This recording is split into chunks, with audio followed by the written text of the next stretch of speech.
Thanks for listening to the Nice Podcast. I am available to deliver keynote presentations and workshops for your company or for your conference. Reach out to me, davedelaney.speaks.com, or email me and we can talk. Now on with the show. Hey, it's Jason Falls of the Marketing Podcast Network. You know we're trying to bring you the greatest education opportunities out there. We've got another one for you, folks. The Creator Economy Expo, CEX 2023, is for content creators and entrepreneurs interested in building and growing their content-first businesses without relying on social platforms. This year's Creator Economy Expo features 10 amazing keynote speakers and over 30 in-depth breakout sessions. Join 500-plus bloggers, podcasters, authors, newsletter writers, speakers, coaches, and consultants, and freelancers at the learning and networking event for content creators. Don't be left out. Plan to attend this year, May 1st through the 3rd, 2023 in Cleveland, Ohio. Register now and get early bird pricing. And the Marketing Podcast Network has a special offer for you. You can get $100 off using the coupon code MPN100. That's MPN100. Head over to cex.events to register. cex.events, code MPN100. I spent my whole career being a generalist. I mean, one day I'm working on a movie star and the next day I'm working on cancer and everything in between. And I'm surprised that, going back to that story I told you about how I discovered aging, that I was old and was really going to die, and been studying it for the last 20 years, I'm so surprised that it stuck with me, that I care so much. That at least half my book reading is related to aging. Nice. Nice. Nice. Nice. Nice. Nice. Nice. Nice with Dave Delaney. My father passed away last month. It was unexpected, yet expected, I suppose. He was 88 years old. He had a great life and a good run. And he did suffer from dementia and Alzheimer's. And he was ready to go. Let's just put it that way. So while I wasn't prepared, it kind of caught me off guard. He actually passed away on his birthday, strangely enough. I'd been telling friends for a while now, me being from Canada and living in the US, that I sure hope this pandemic gets sorted out quickly so that I can go and visit my parents. And in a sort of dreaded kind of way, I had commented to some folks that at this point I felt like I may not see them again. And that proved correct. The last time I saw my dad was in December of 2019. We had planned on visiting, but of course, like so many, we were affected by the pandemic. And of course, the Canadian and U.S. border was closed and just too difficult to cross. And his passing has had me thinking a lot about time and how time passes quickly, and about how we really do need to celebrate the great things in our lives. And so this week on the show, I'm going to share an interview I did on my former podcast from 2014. Now, don't panic. What you will learn here is still very relevant today, I promise. Ronni Bennett ran the Time Goes By blog for 16 years at timegoesby.net. The Washington Post called it the quintessential seniors blog. She was a radio and television broadcasting veteran who produced shows like 2020 and the Barbara Walters specials on ABC. Ronni also produced programs for Lifetime, NBC, PBS, and CBS. She was the first managing editor of CBSNews.com as well. Now, I met Ronni several years back, quite a lot, or back in 2008, I think, at Gnomedex, a wonderful technology conference in Seattle. And we kept in touch a little bit, and she joined me on this podcast, or my former podcast that I'm about to share with you. Now, sadly, Ronni also passed away from her battle with cancer on October 30th, 2020.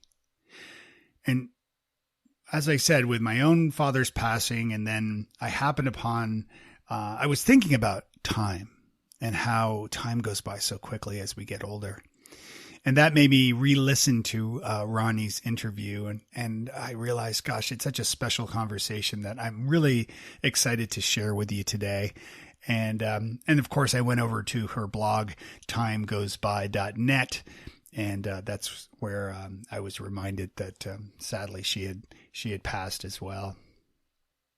So I'm going to go ahead and play this interview with you now, and I'll be back next week. And of course, please share any comments, any questions.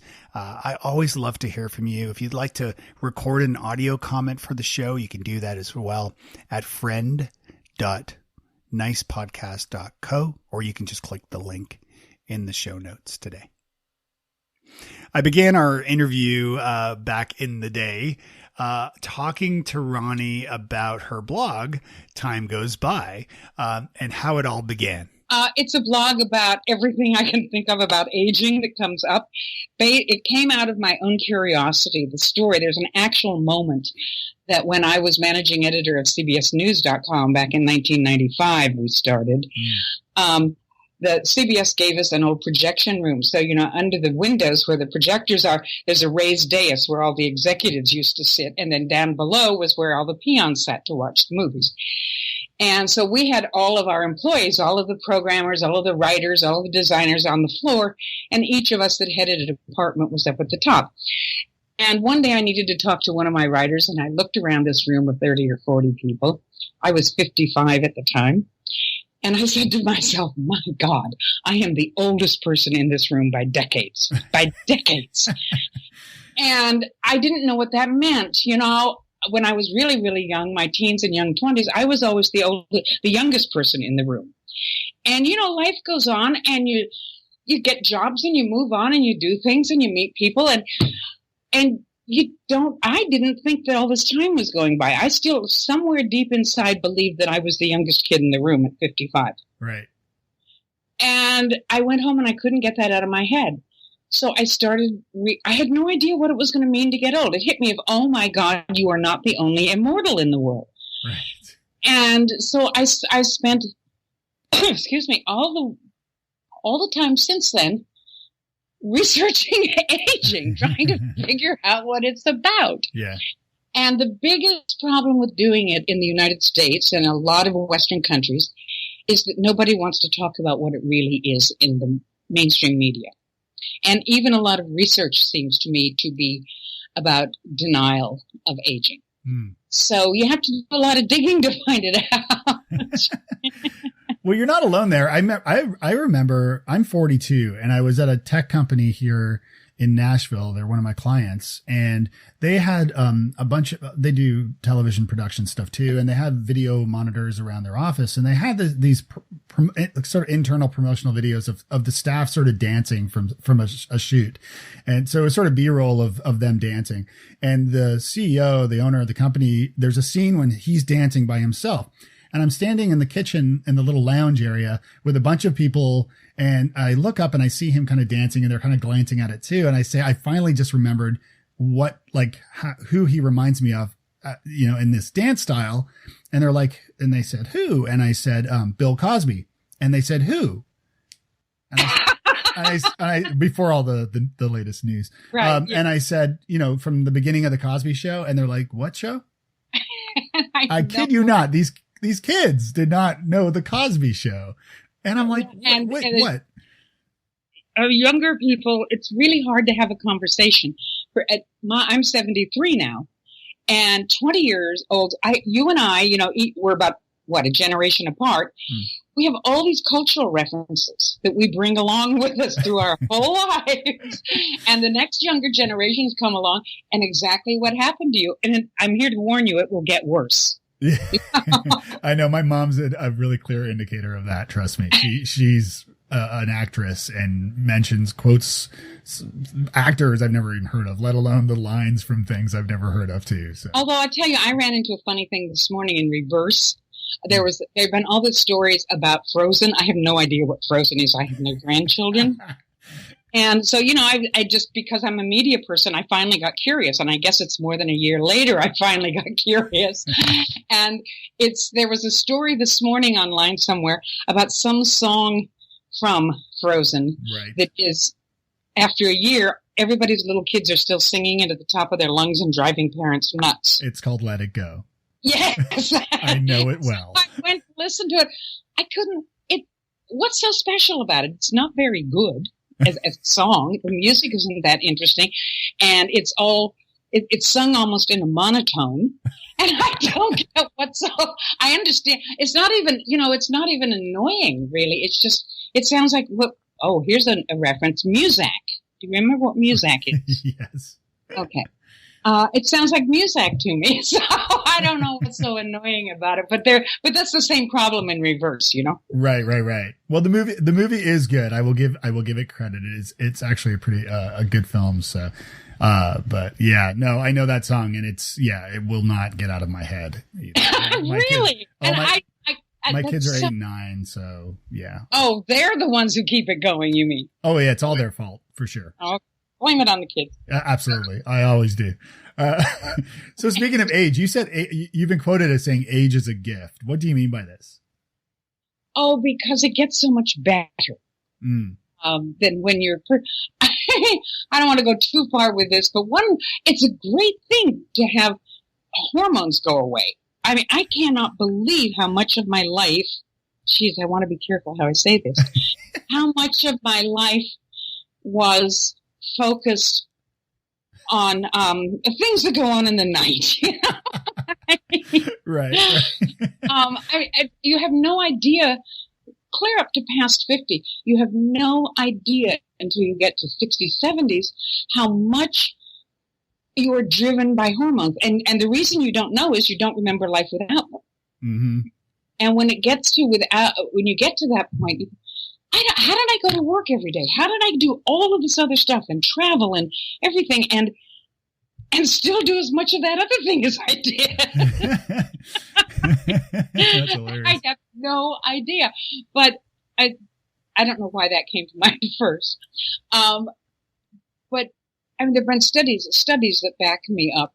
Is that left brain, right brain? Mm-hmm.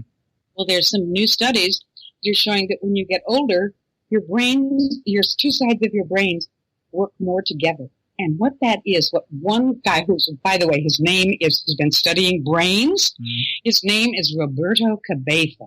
Mm-hmm. Brain, it means head in Spanish. So he's a brain researcher. Did the name come first? Yeah. And I love it. And he calls it he thinks that that's the scientific definition of wisdom. When your two sides of your brain start working together. And so got, judgment and intuition coming together at the same time.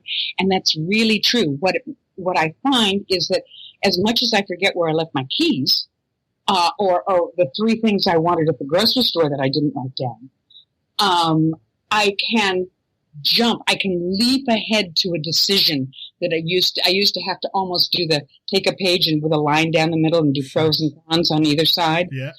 I can now leap to a decision and to a conclusion in a way I couldn't for decades. But it's also, you're happier. All those studies you see all over online about the later years being happier is really true. We didn't need to do those scientific studies. You let so many things go that were so important when you were younger, whether they were arguments or things you had to do just in a certain way, a million little things. And all of that kind of falls away. And more so as you get older and older. I have 2 readers who become good friends who both will be 90 years old next year. Oh, that's great. And they both tease me about, Ronni, you haven't a clue what it means to get old yet. Well, what are your thoughts that, and I find this is pretty common that people feel that, they feel that time seems to go by faster as you get older. And I remember reading a study about it several years ago. I actually wrote a blog post about it on an old blog, about nobody knows for certain, but the assumption is that if you are not experiencing new experiences, then time goes by faster, or it seemingly goes by faster. And what I mean by that is, we all have that summer of love, that first kiss, and it's usually in the summer.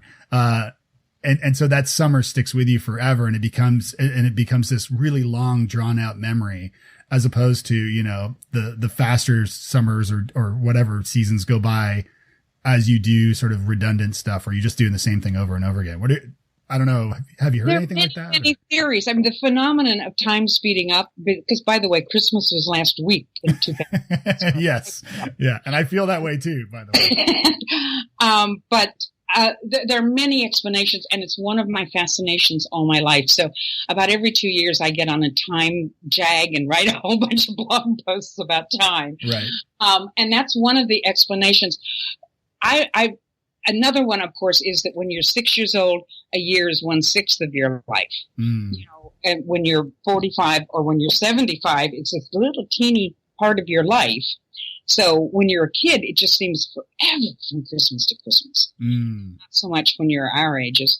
I kind of like the one that you're talking about because it speaks also to how memories take on, I guess, more significance. If you're talking in the first kiss summer, how many times have you thought about that since now that you're 40s, you know?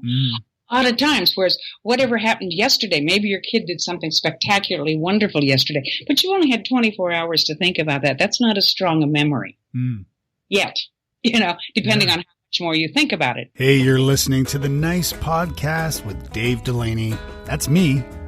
Visit Futureforth.com to learn how we can transform the communication at your organization.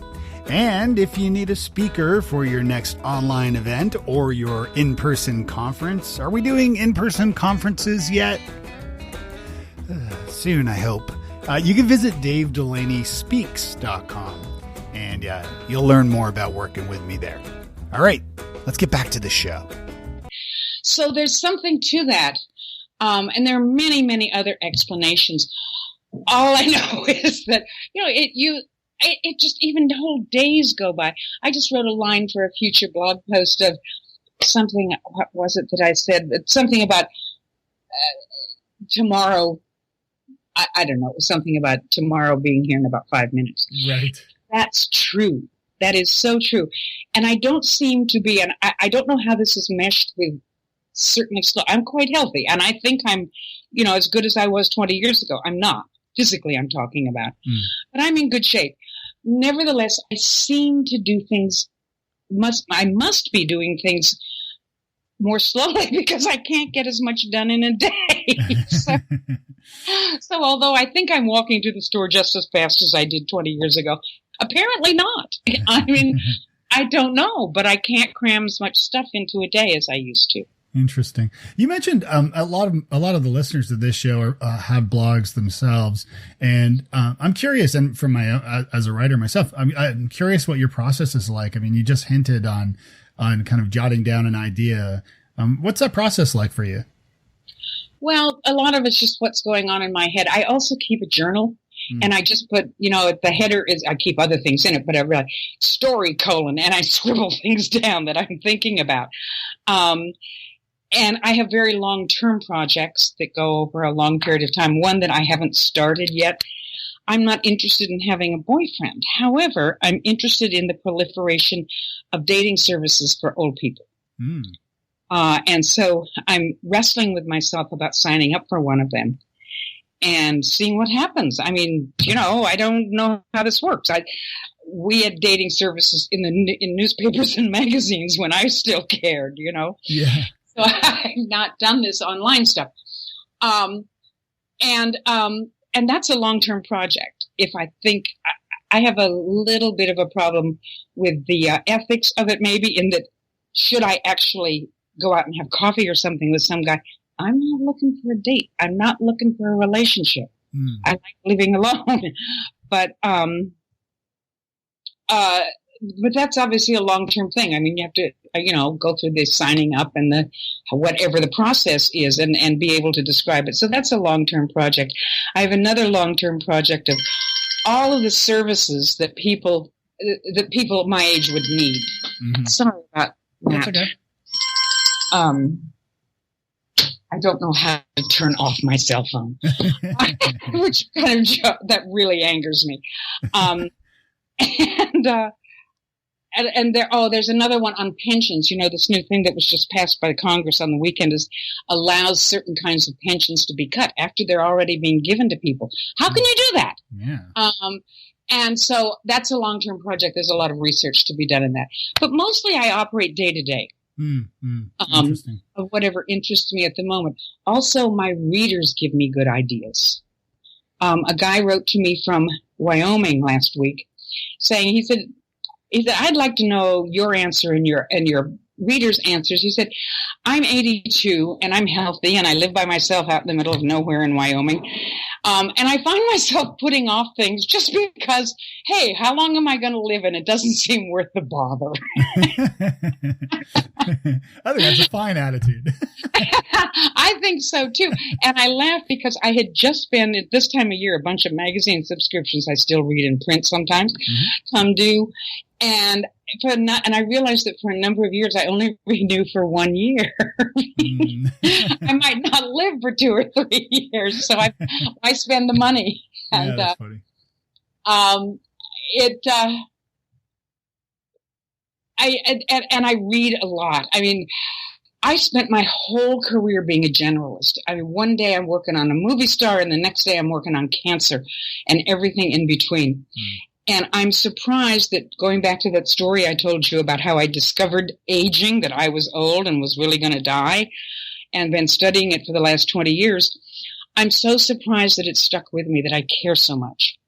That at least half my book reading is related to aging. There's a blogger named Derek Miller, who you might have met actually at GnomeDex. I can't remember if it was the same year or if you recall, but Derek Miller was a blogger and a PodSafe musician and things from Vancouver, Canada, Vancouver, BC, and he passed away. But he was blogging. He'd been diagnosed with terminal cancer and was basically blogging his experiences with it at penmachine.com. And so he wrote about his whole experiences dying, basically, and about other things too, and happy days and good things too. But he also, he very publicly shared all of this on his blog. And a big point, and something I wrote about after that, was the idea of preserving your digital footprint or your digital presence. Is that something you're thinking about as far as how your blog will survive? It crosses my mind every day. Not every day, but regularly. Is I use TypePad for my blog host, and I pay them for extra stuff that you don't get with the free version or the cheaper version. And so I die. It's gonna when nobody pays the annual fee, I guess it goes away. Unlike Blogger, which may stay there forever and ever, the free service. And I don't know what to do. Do I put them in my will?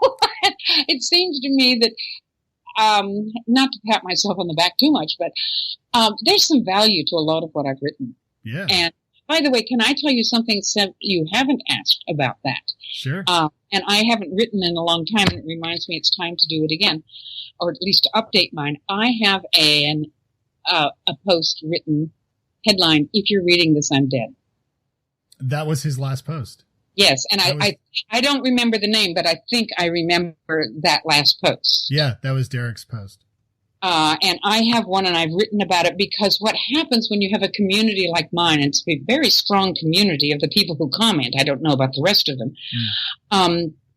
is sometimes people just drop away. And you have no idea what happened to them. It's just like silence on the radio. Yeah. And I think that even people who don't keep a blog should tell people, if they have, I know that it's a number of people who read my blog have said to me, "You're the only blog I read." Could they leave a note for their kid to say, "Would you let Ronni know?" Right. And because there are people that have just dropped away. And because of my blog is about and for old people, you can make an assumption, maybe more than people your age, that they've died. But you'd like to know, because they become friends.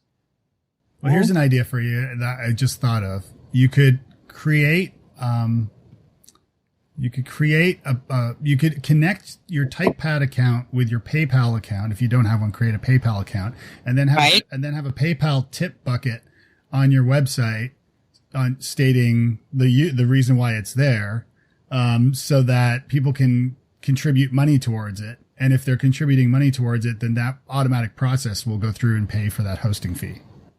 Oh, very good idea. I'm going to look into that. Thank you, Dave. There you go. My job is done here. So, and you've built a dedicated network of readers and of other writers of your blog as well over the years. Have you ever met everyone face to face, or do you, I mean, not everyone, but have you met people face to face, or do you organize meetups or something like that? I've met lots of them face to face. Mostly they come to me, which is very handy. Yes. A woman in Paris, who she no longer blogs, but she was visiting friends in New York a few years ago. I was living in Maine then, and she came up and stayed with me for several days. So, especially people who live in Boston. One of the women who's turning 90 lives in Boston. When I was living, I don't remember if it was Maine or New York, but anyway, we got together in Boston, and we've met in person. We're very good friends. There are people here where I live in Oregon. The first year I was here, I held a meetup after I'd been here a few months, and I had about 20 people. That's great. One of them who came was who you may have met at that year at Nomedex was Rains Cohen. Oh yeah. He came, and a bunch of people in the local area.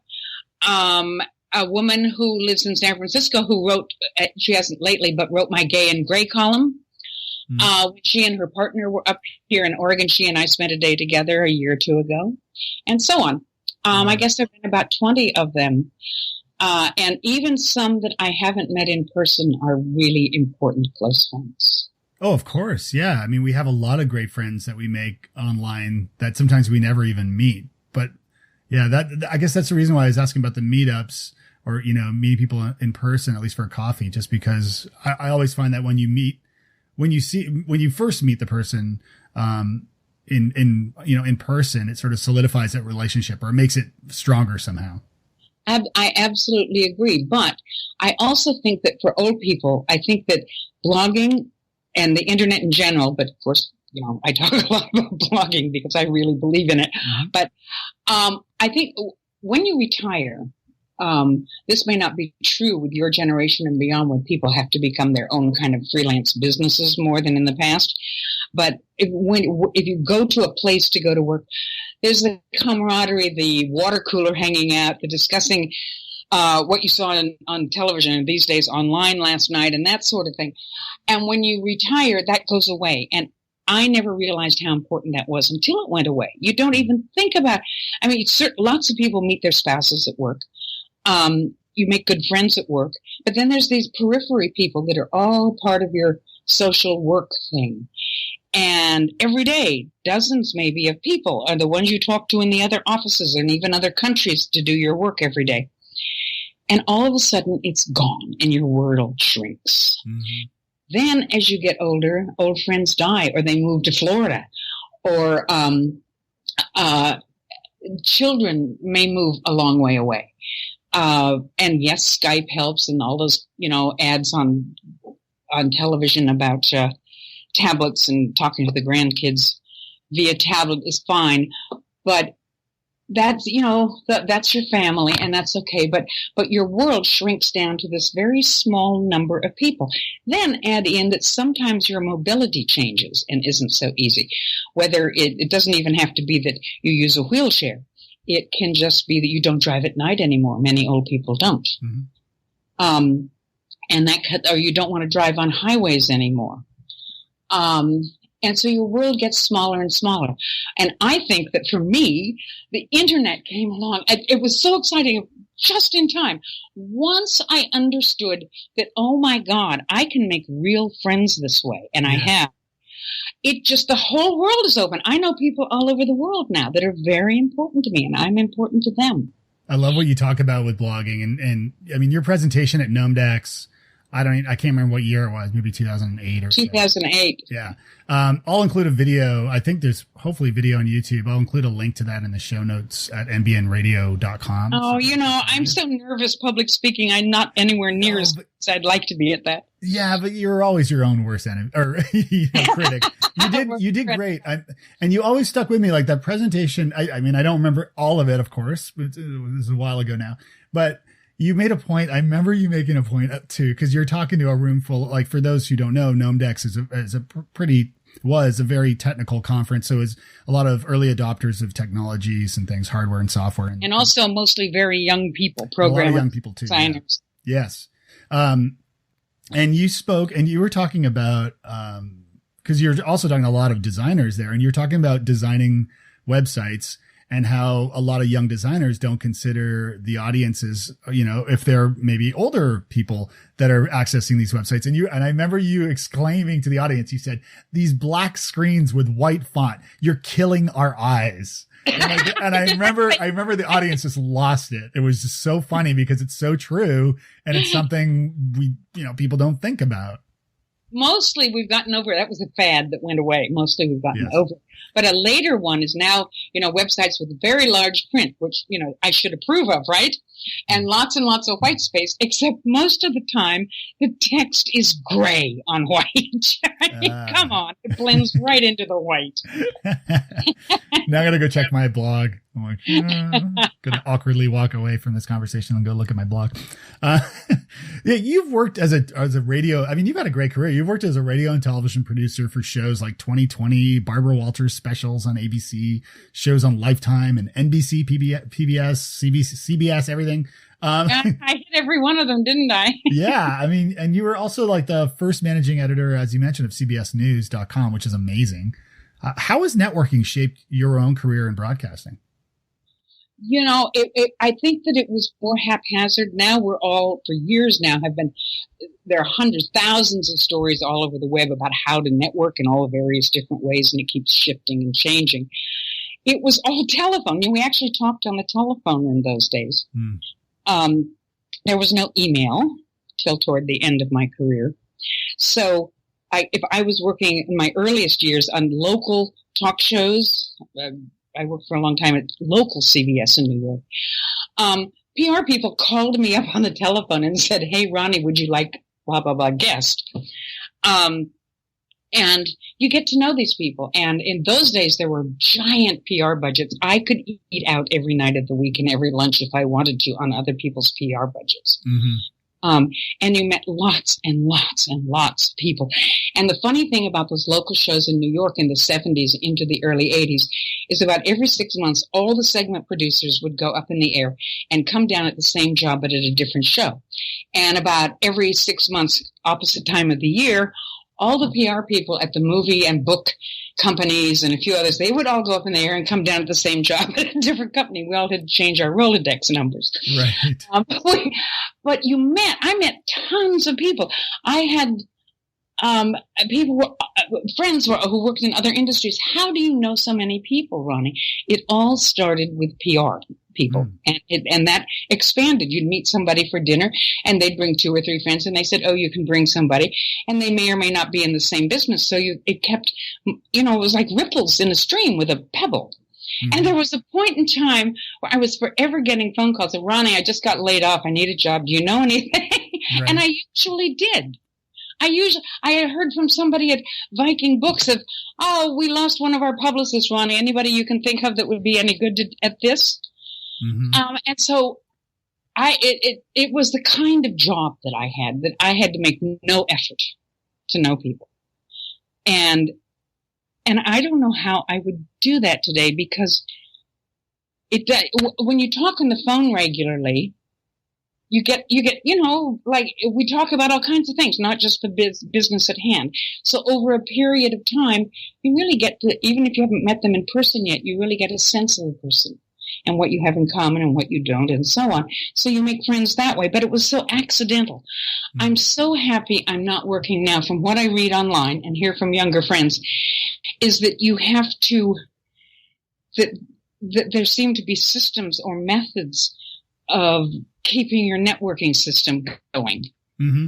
And I have always been too busy doing the job. When I was freelancing in television, by the way, this is how I got to CBSNews.com.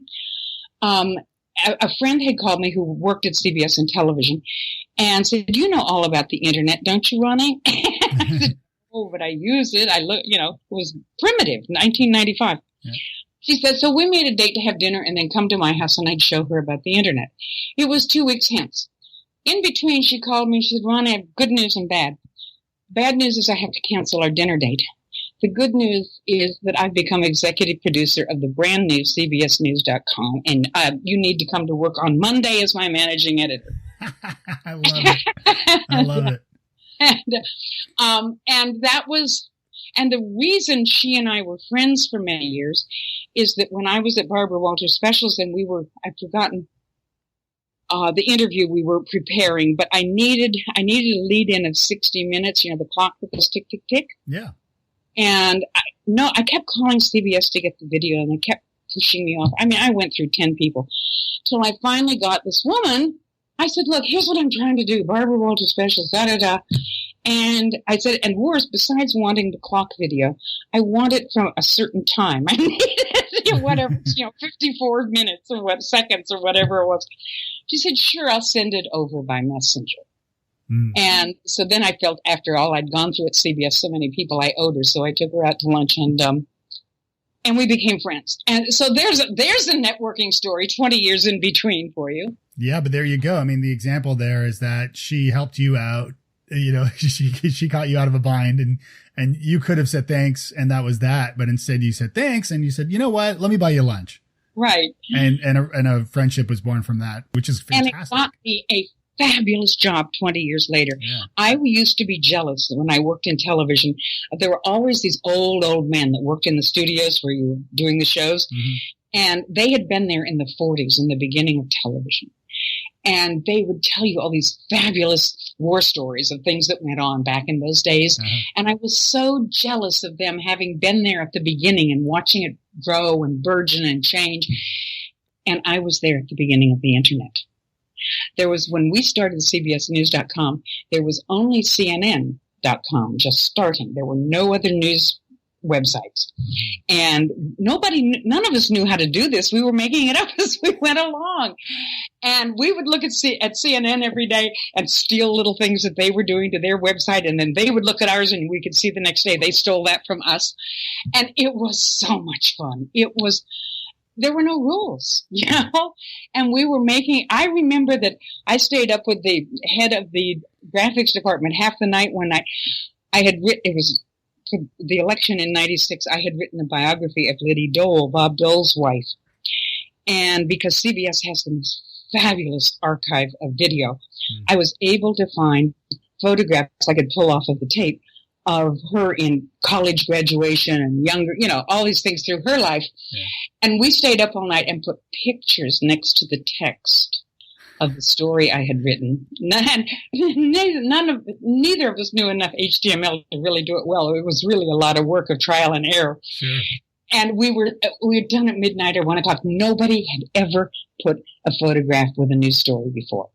Ever. We were the first one. And it was, that sounds like such a tiny little thing now. No, that's a huge thing. That's a huge thing. I mean, in retrospect, just thinking that you were responsible for that there. I mean, that's such a big deal. That's amazing. And, a few months later, we were doing something else and we finished up that became common. We were doing it with stories every day. And a few months later, he and I were working, I'd have forgotten what we did, and we got all done. It was late at night again.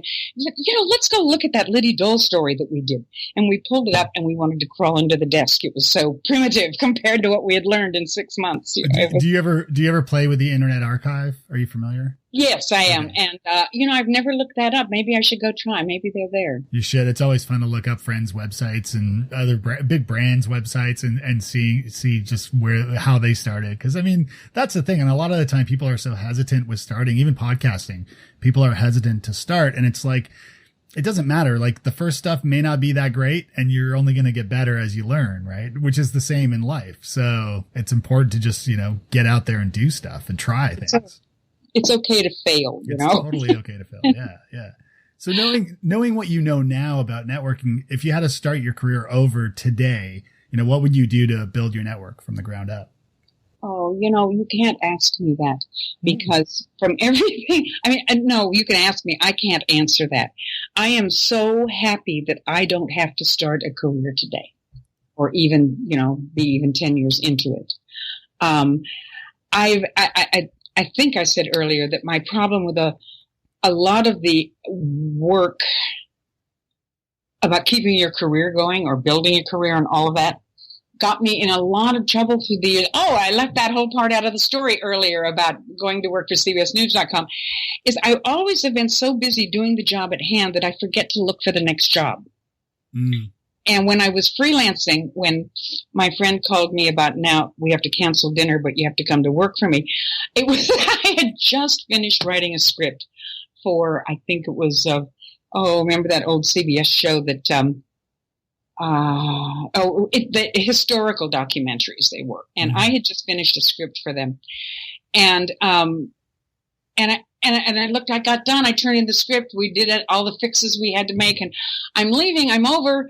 I'm done with that job. And I realized that I'd been so busy I hadn't found the next job.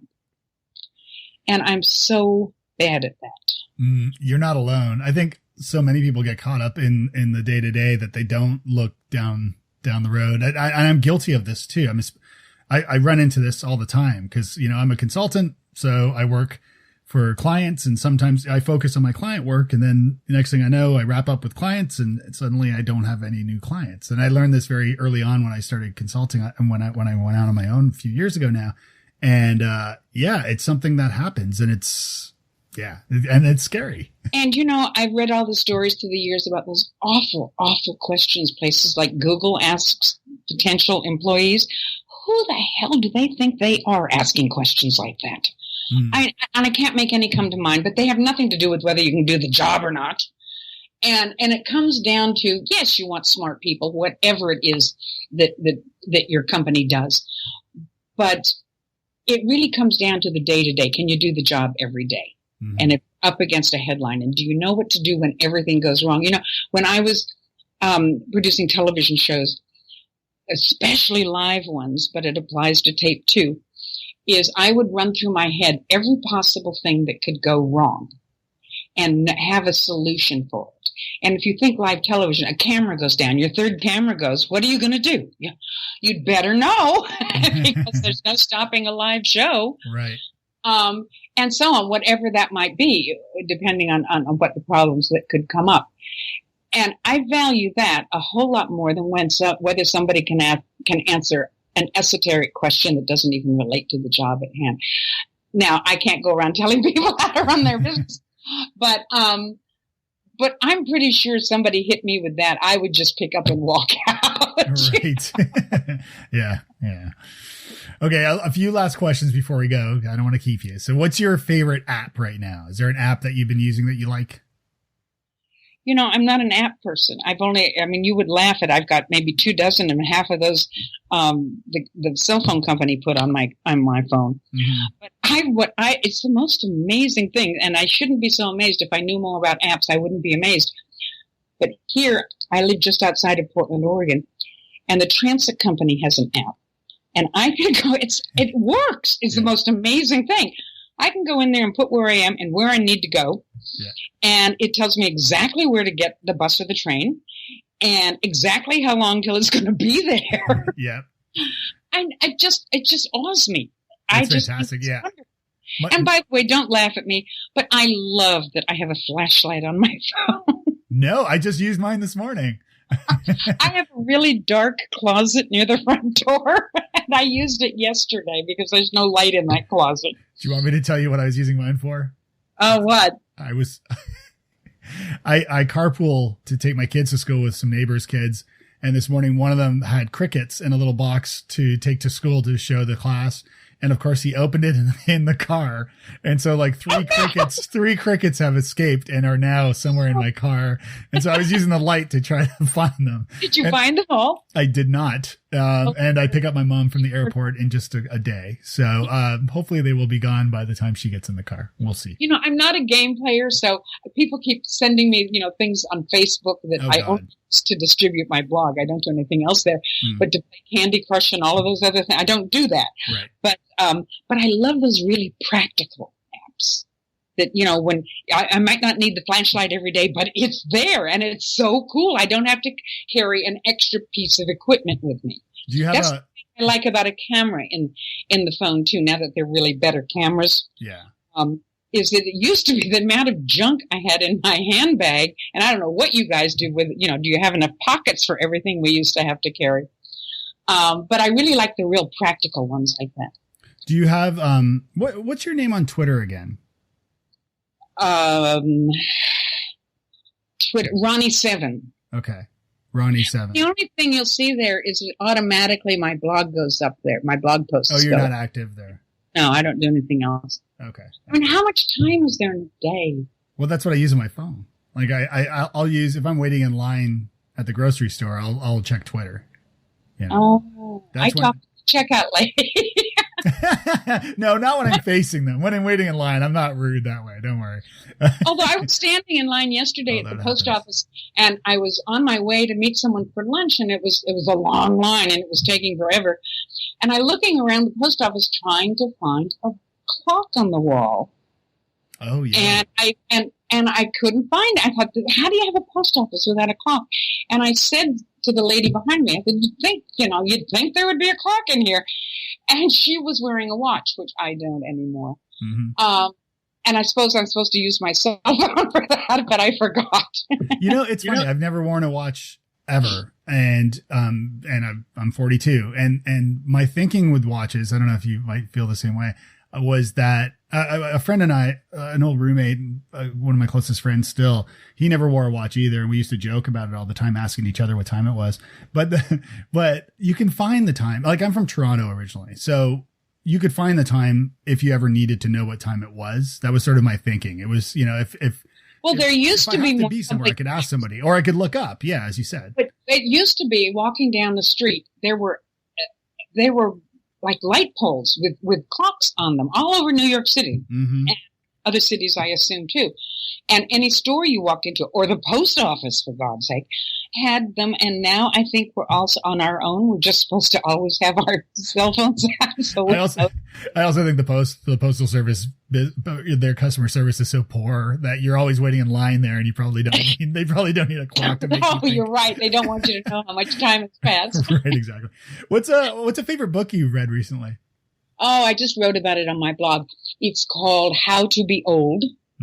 And it's written by a man. Well, it's not written. It's adapted by a man named Richard Gerberding and illustrated with some charming, almost woodcut style illustrations by a friend of his, Lance Rossi. And what it is it is a new translation and update of Cicero's On Old Age that he wrote 2,000 years ago, and is one of it's one of the few classics that is actually read by ordinary people throughout all of the 2 millennia, and has been translated into every modern language. It's just ordinary, important, good advice about being old. I love it. I'm going to include. Okay, I'm definitely going to include a link to your blog post in the show notes at nbnradio.com so people can find that. And I'll include a link to the book too. And I will definitely pick it up as well, because I'm really... it's an essay more than a book. Yeah. And one of the things that's always made it difficult to read is that he keeps referring to people in Roman society that everybody would know the names. I mean, essentially Roman celebrities of the day, that everybody would know their names. And it's really with those kinds of names that we're not accustomed to. And if you don't know who they are, I mean, if I say to you Bill Cosby, well, it's the Cosby Show, but then there's all the stuff that's going on now, and we know that because it's our contemporary society. But when you mention Theodora or someone, we don't know what that meant, what kind of person that is. Right. So what he's done is he's set the story they wrote things like that in the dialogue. So instead of using Cato as the wise man, he made it Senator J. William Fulbright in the year 1987. Oh, interesting. And instead of the two young Scipio, and I can't remember the other man's name, who were the young man questioners for the essay, he used David Eisenhower and Julie Nixon to make it contemporary. And then the references, there's at one point he references, instead of the Roman person, Charles Atlas, if you remember Charles Atlas, the bodybuilder, because it was some Roman who was like that, was always bragging about his strength. Oh, and amazing. Rome would know that, but you and I wouldn't. You know? That's brilliant. That's brilliant. I love that. That's a great idea. Okay, well, I'll include a link to that for sure. How can people get a hold of you? Timegoesby.net. Cool. Ronni, thank you so much for taking the time with me today. Thank you. I had a terrific time. Thanks for listening to the Nice Podcast. I would love to include your voice on the show. If you have comments or questions regarding this episode or any episode, whether you might have some nice communications tips of your own, visit friend.nicepodcast.co. There, you can record an audio comment, and I expect you'll hear it on an upcoming episode. Theme song is Little Jane May, and the end song is Funny Feeling by Alistair Crystal at alistaircrystal.ca, and we'll see you next time. Be nice.